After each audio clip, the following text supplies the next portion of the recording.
Good morning. I hope की तुमचा जो कालचा टास्क होता तो तुम्ही कंप्लीट केला असेल खूप छान पद्धतीने. तर आजचा जो टॉपिक आहे तो आहे सेल्फ, स्वतःसाठीचा आहे.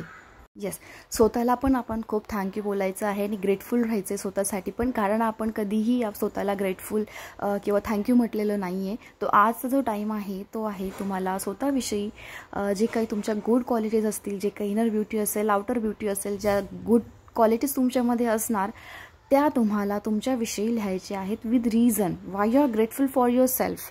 So do self love for your self. कारण आजपर्यंत आपण अंडर एस्टिमेट करत आलेलो होतो स्वतःला आणि कधी आपण स्वतःविषयी चांगलं म्हटलेलं नसेल. तर आजचा जो टाईम आहे तो ती अपॉर्च्युनिटी घेऊन आपण स्वतःविषयी ते ग्रेटफुलनेस व्यक्त करायचं आहे, थँक्यू म्हणायचं खूप सारं स्वतःला. मस्त एका ठिकाणी बसा आणि ॲनालिसिस करा स्वतःमध्ये काय चांगलं आहे, आपण काय चांगलं तुम्ही स्वतःमध्ये बघू शकता ते ॲनालिसिस करून मग मस्त 10 टाईम ग्रॅटिट्यूड एक्सप्रेस करा. That's it. थँक्यू.